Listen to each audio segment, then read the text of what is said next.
How you doing, guys? New topic, onto a new discussion. That being, this time, Eli Roth. Obviously a very... He's a man that knew what he was doing. Let's put it that way. Now, there are movies that I like from him, and there are movies that I am not so fond of from him. Or one might say I'm just not really a fan, and I don't like, and I kind of fucking hate. So let's get right into it. Eli Roth. You know, mostly what I know from him is films like Hostel or Green Inferno, Cabin Fever. He's done, which, I mean, I don't know too much about that one, but because I didn't really watch it, because I've never been a really big Eli Roth fan.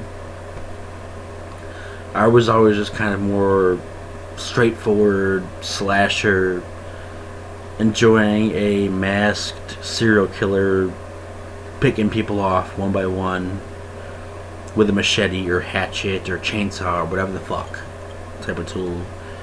It didn't matter. I just was very straightforward with it. With my horror, I'm very straightforward about my horror.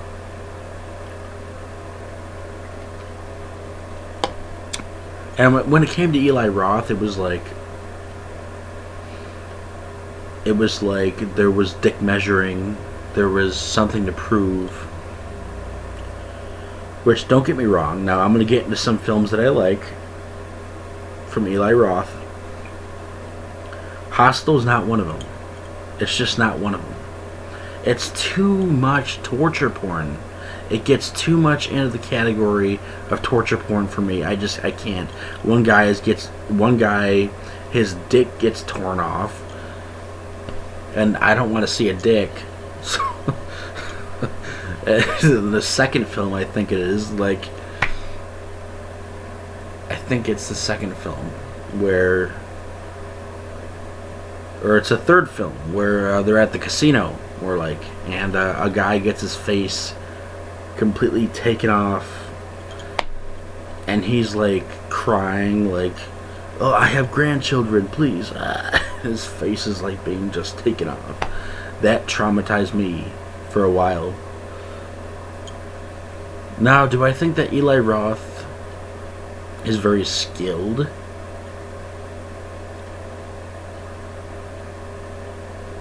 Well, okay, let me just... The writing is not skilled. It's not. The writing is bad. It's very, very bad. It's torture porn. It's annoying. It's stupid. It's over the top. He's trying to prove something. I don't know what. The man's made some good stuff, though. He has. For the most part, the special effects I can give props to, the gore. It's very believable. I can buy it. It definitely was effective to me at a time where it just messed with me completely. Okay, I wanted a horror movie to watch, but I wanted something over the top. But I didn't want over the top entirely. I was at a point where it felt like I was tired of watching the same thing over and over. So I'd try to find something bigger and heavier, that being Eli Roth. Obviously a very skilled producer, director. If you're looking for that type of thing, which, man, was I in for a treat. Seeing a guy's face ripped off and seeing some nuts torn off, that was something. Definitely it delved deep into torture. I'm not a fan. I prefer, when it comes to horror mostly, I just prefer a straightforward kill. from a slasher, like Jason Voorhees or Michael Myers or Leatherface or Chucky, Candyman. Give me any of those guys. Give me Terrifier even. Terrifier, it was very close. It came very fucking close, believe it or not. It was like, okay, he's getting close to the torture porn. This motherfucker is getting close to the damn torture porn. Literally, seriously. He's scalping a girl. He's taking her fucking hair off. He's taking her skin off. He's pouring salt on it. He's pouring bleach on it. So it came close, So Damien Leone knew where to draw the line. He knew where it would be like, okay, which was still even overboard, because he was still dick measuring. But I like Damien Leone. I do. I love all the Terrifier films. As you can see, my cup. It's Terrifier. I am a fan of Damien Leone because he knew where to stop.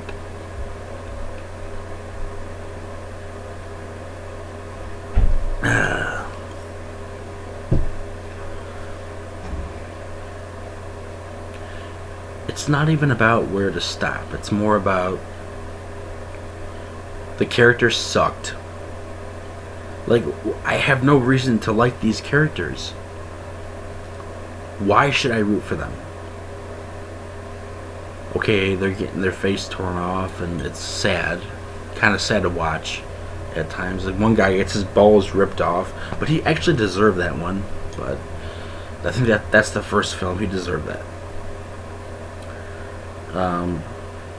I think I might have been eating a hot dog the first time I saw that, so that was just a bad experience. All in all, a bad experience. But mostly shock value. When you think of it, the Hostel films are shock value. When you think of it, the first one made a lot of money, so they made a second one, and they made a third one. God knows how many more they'll make. They did stop. Let's give credit to that. They did stop. So we'll stop for a moment and give credit to that.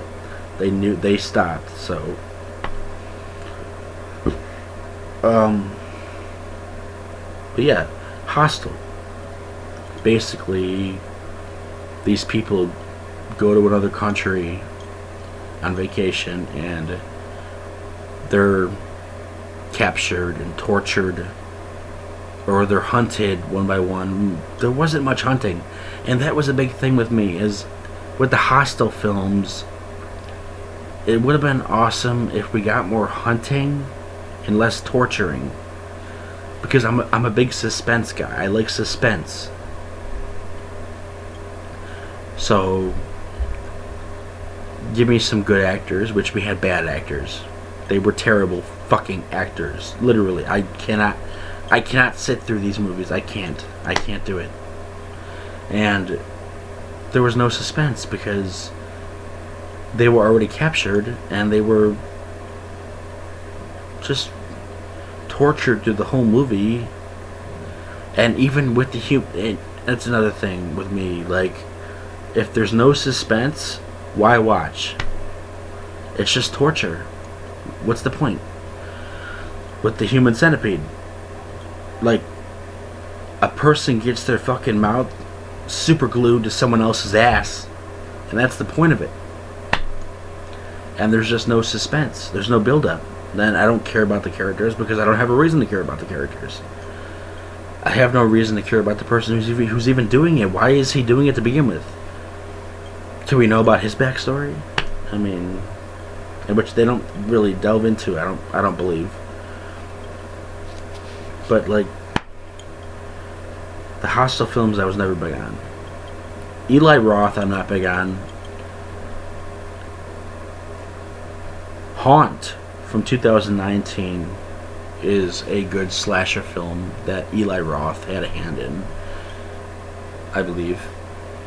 where these kids go to a haunt in the middle of nowhere, and there's a clown guy. He's got a clown mask, and I like the clown gimmick. I do like the clown gimmick. As you know, I'm a big clown fan, as you can see. I've got clowns in my backdrop. I've got clowns on my t-shirts. Clowns in my movies. I love clowns. I love pissed off clowns. Arr. I love slasher clowns. Which is why Terrifier gets a big notice from me, and why he won my heart. And why, I won his cup, so. Terrifier. But these kids, it's like this abandoned haunt though, and it's in the middle of nowhere. So they're skeptical about it. They use their brain quite a bit throughout the film. The girl is definitely the bonus, where she's sort of smart. She's sort of a Amy Steele, you might say, or a Alice, from Friday the 13th. She uses her brain. She fights back, and she sets traps. Again, the girl from Nightmare on Elm Street, Heather Langenkamp. I forget her name sometimes.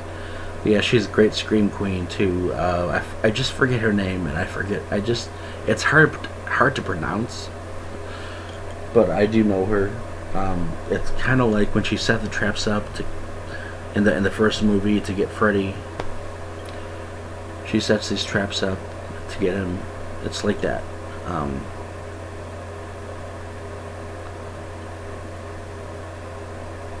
What was I talking about? Oh yeah, haunts. Yeah. There's one guy who's a clown completely. His face is all painted up. There's one guy who's tattooed all over, and he's like deformed, and his teeth are like he's kind of like, if you watch Supernatural, the Leviathans. They're all teeth. He looks like that. Like he's just like a fucking piranha. Like he's a piranha. And his eyes are completely black. She sets up these traps at the end, and gets our killers. And it's really badass the way it's done too. Like she's like waiting with a shotgun. I have to give credit to Haunt from 2019. I have to. It's a great film, great slasher film. A lot of chase scenes. The acting is serviceable enough to where it's not too cheesy. But mostly I'm rooting for the girl, because we find out that she is a victim of abuse. Physical abuse. Her boyfriend beat her quite a bit, which we get the idea in the beginning when we see her friend talking her out of answering the phone because she's waiting outside of the apartment, and he's just really abusive, and he was mean to her, and we could tell. I did like the guy in the baseball cap and the baseball uniform, and he does a good job. And he sort of grows a pair of balls and fights back, but I don't think he survives. From what I remember, she was the last one standing, and she set traps all over, and they opened up the door, and the traps all sort of. I don't remember what the traps were, but they were very smart, very witty, very interesting traps. She was a great protagonist to our villains. she did a damn good job. She did a bang up job. She kind of reminded me of, like, if I'm comparing, she reminded me a little bit of the girl from Split, which I know her name. I cannot fucking blah, blah. The girl from Split. She was very smart. She set up traps. She got them all, so she won. I mean, I guess that's sort of her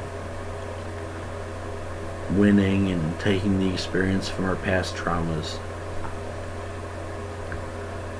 But yeah, no, I like Haunt 2019. You check it out. Good haunted house. Well, not haunted house, but what you think will be a haunted house turns very fast into a slasher flick.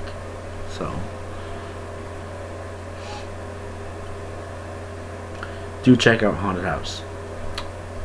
Next up, Green Inferno, which definitely went more for comedy, where it wanted to be Cannibal Ferox, or it wanted to be Cannibal Holocaust, is what it wanted to be. Like,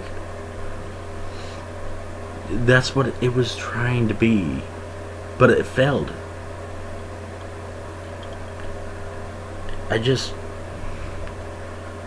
If you're asking me what I'd rather watch more, it'd be Cannibal Holocaust, or neither. I'm not into torture, but Cannibal Holocaust is a better movie. It was just better. I know some will disagree. I like that one more. Green Inferno focused it. They did too much. There was too much comedy. They were acting too funny. The actors were not good. I couldn't. And I don't even really like I don't really like Cannibal Holocaust that much. A lot of torture. They kill real animals in the movie. They kill a turtle. It's a tough one to sit through, definitely. Like, if you have a weak stomach, don't sit through Cannibal Holocaust. It was never my big thing, but if we're talking in terms of what's better, Cannibal Holocaust is a better movie. It's better directed. It was first. What can I say? It wins. It's first. And, they killed... Dude, I don't watch either on my own time. But if I had to watch either one, it'd be Cannibal Holocaust first. This Green Inferno was a film where Eli Roth was very much dick measuring to see what he could do the most, disturbing wise. In the film, they're grabbing the girls' vaginas and they're ripping their vaginas up, and they're tied up and they're helpless. I remember them getting their vaginas. They were assaulted sexually in the movie, mostly by the female,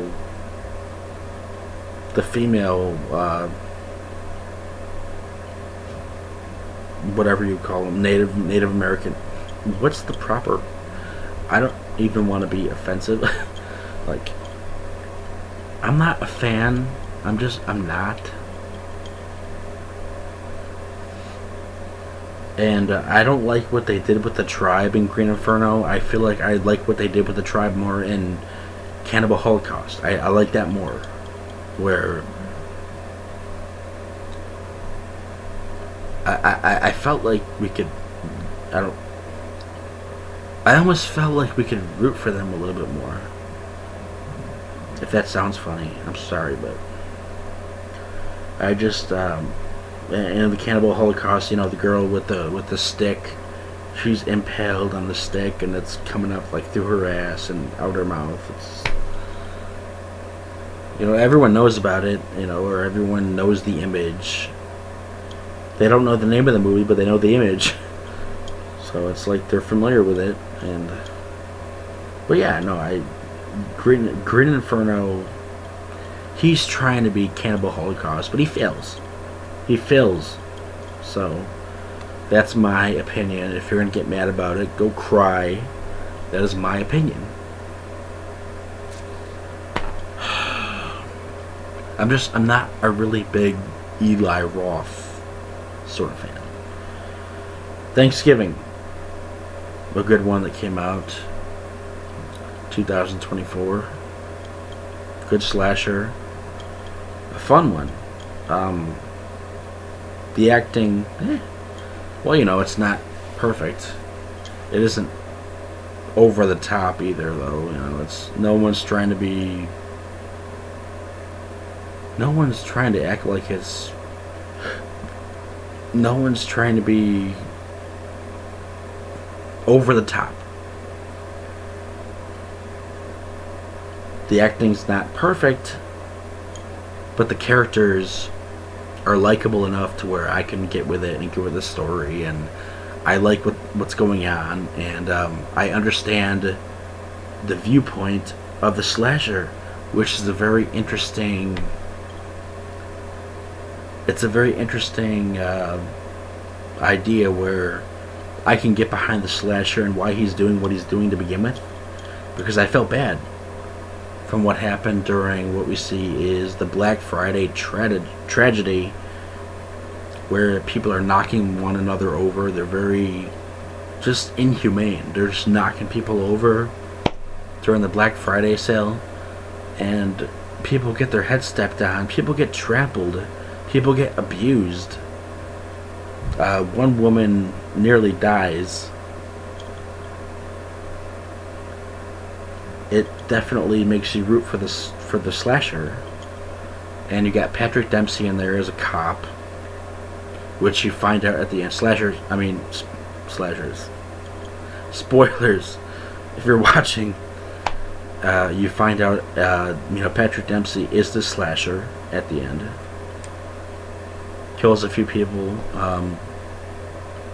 He'll break into their home.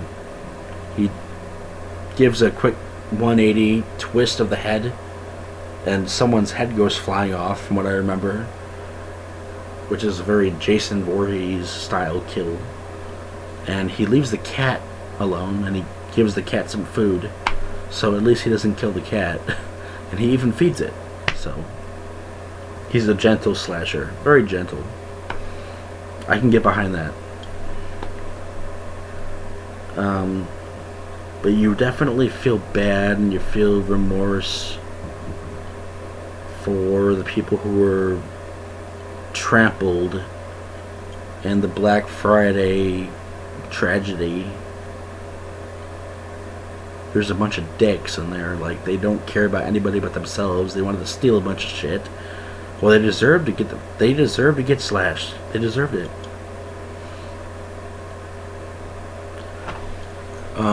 Patrick Dempsey does a good job. The other actors, they're not like high, actors or anything like that. But for what it was like, sorry, nose itch. For what it was good. I had a fun time with Thanksgiving. I know the guy from Suits was in there. The one who plays in Suits. What's his name? Kind of a two-faced motherfucker.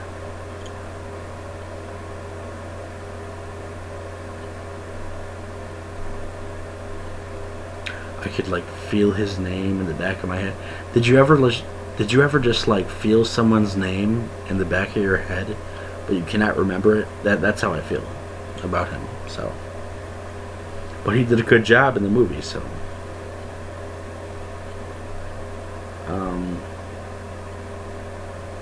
next up, which I don't know a lot of Eli Roth stuff, and I did not watch everything, so I'm just giving a few that I know and what I think about them and giving my thoughts on them and how I feel about them and how I feel like they could have improved a little bit.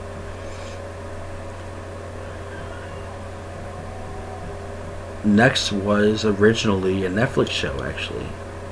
This was a Netflix series for a while, for the longest time, actually. And they just up and took it off out of nowhere, like they've done with a lot of other shows, like Bad Blood. They've done that with so many shows. They've just taken them off. They don't finish them. They fuck them up. That's what they do. Which is why, you know what? Netflix, they don't finish projects. They don't really. And if they do, they suck. Just watch Bloodline. Watch that. And you'll see what I mean by suck. But yeah, Hemlock Grove would be my next choice, where it's a small town and there are vampires and werewolves and things like that. And we got Bill Skarsgård in there. Who doesn't like Bill Skarsgård? I didn't like him in The Crow, but I like him here because he didn't fit as my Crow. Sorry, but he didn't. He fits as my Pennywise. I like him there. That's where he fit. That's where he should have been. It's where he should have stayed. So Hemlock Grove lasted for about 3 seasons. And that was it. You know, you had Bill Skarsgård as Roman. I don't remember the last name. You had, you also had his mother was Janine in X-Men, the X-Men trilogy. Femke Janssen, however you say that. She's a good actress. You know, she definitely had a sinister vibe. She was very sinister, but also elegant. She was elegant and sinister. If you want to call it maybe a Dracula vibe. Sort of like that. A female Dracula. There you go. That's a good way to put it.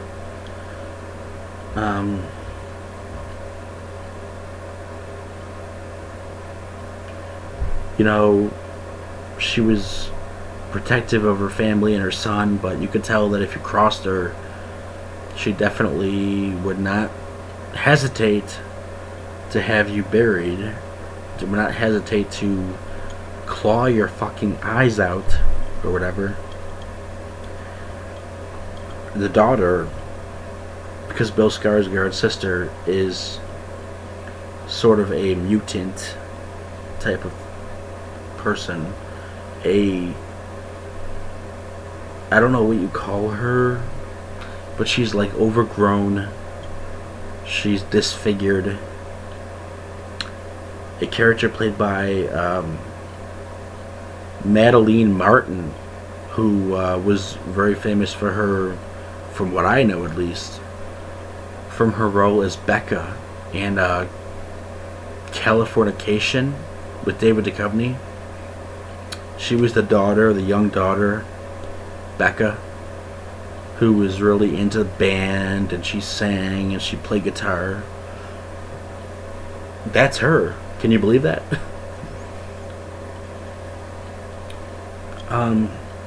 Now for me, I did like Hemlock Grove.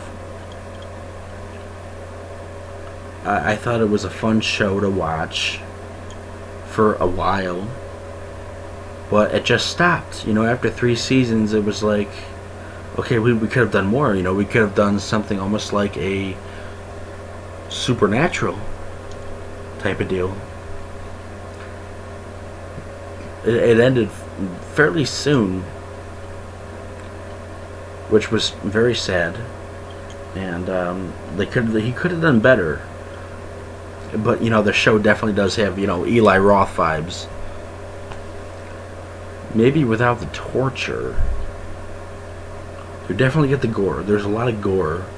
You get, like, they're digging up, you know, they're digging up guts and corpses at one point to hide evidence or something like that, and you definitely get the gore, you know. And one girl in the beginning, which, and this is weird because the beginning of this show almost winks at the idea of fucking pedophilia. This show almost winks at pedophilia. And you know what? I don't like that. Because, you know, we get these little ideas, these little things in there that represent pedophilia. Whether it being Bill Skarsgård banging a prostitute in his car, and she wants him to call her the kid. She says, Bill Skarsgård says after she's done banging him, he's like, "Who am I? You don't know me. I'm the kid at the candy shop." That's right, I'm the kid at the candy shop. You don't know me. So he's the kid at the fucking candy shop.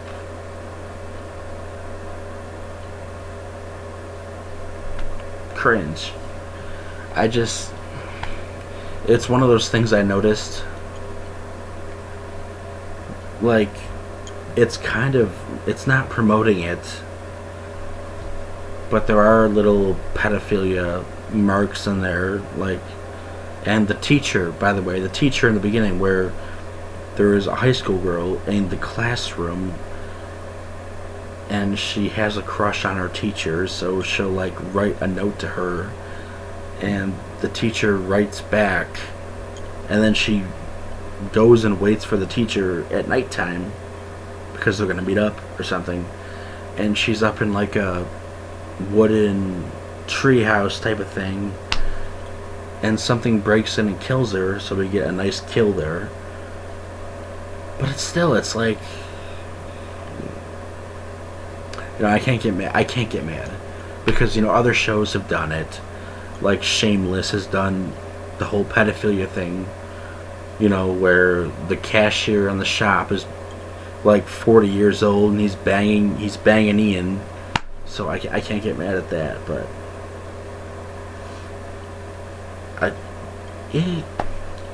Hemlock Grove is an interesting one though. I do like Hemlock Grove from Eli Roth. I do like it. I think it's well produced. I think there's good gore in there, and there's good character actors in there, and you know, Femke Janssen from X-Men. What's not to love about Janine? So, you know, as of right now, that's all I can say about Eli Roth. As of right now, this will be controversial probably, but I don't really care. I'm very used to getting rimmed out on here. So Bill Skarsgård definitely sells the role as Roman,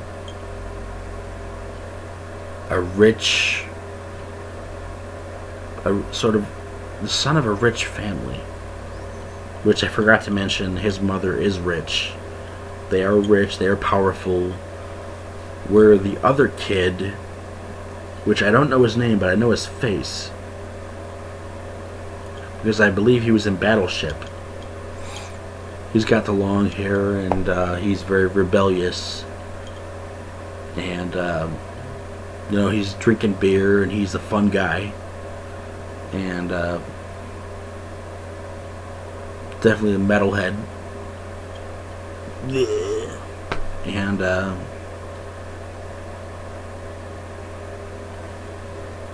I don't know the actor's name. I do like him. He does a good job. Damn, that's a shame. I can't remember. My phone is dead. Again, my phone, I swear to God, every time I do a review, my phone's always fucking dead. Every time. Every time. I swear to God. I'm not even lying.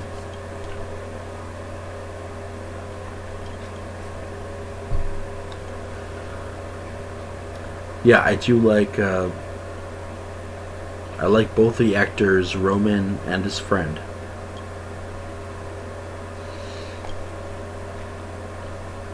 But yeah, Roman is the guy with the long hair, and he's living in a trailer with his mother. He's a werewolf. Where Roman is a vampire, I believe. Or Roman's also a werewolf. I do believe this is strictly based around werewolves. So, we'll see the transformation. And the transformation looks good and it's cool. It's memorable. And,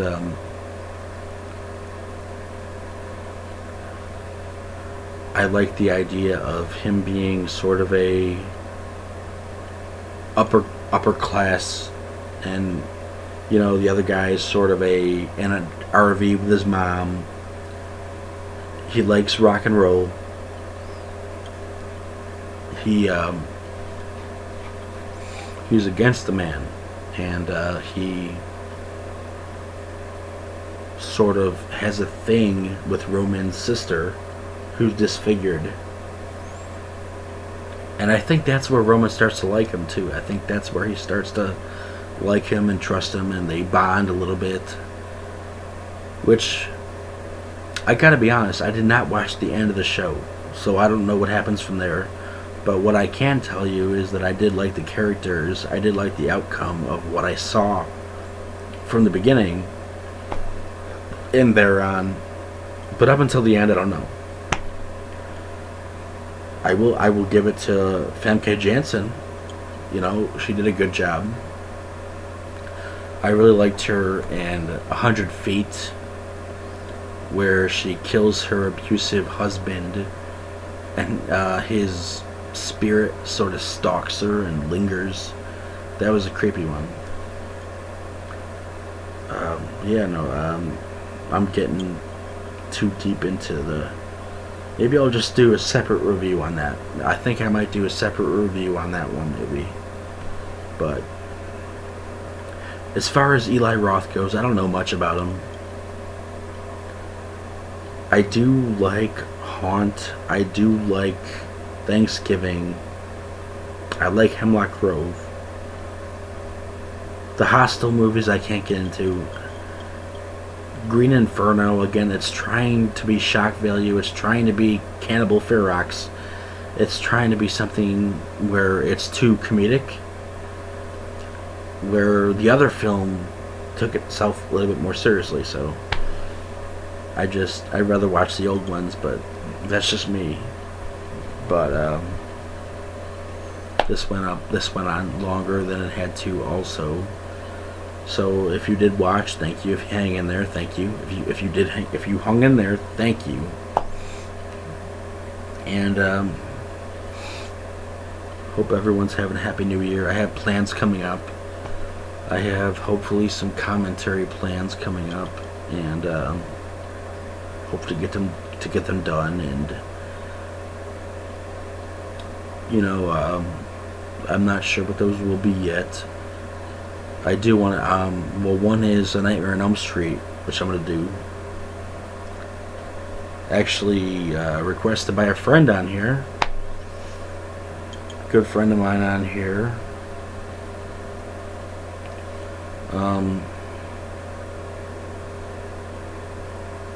But yeah, I'm just not really... Eli Roth, I like some stuff. Most of his movies lack suspense. It was all about torture. When it lacks suspense and it's all about torture, my fun is taken away automatically. I need the chase. The chase is better than the catch, as Motorhead says. Thank you.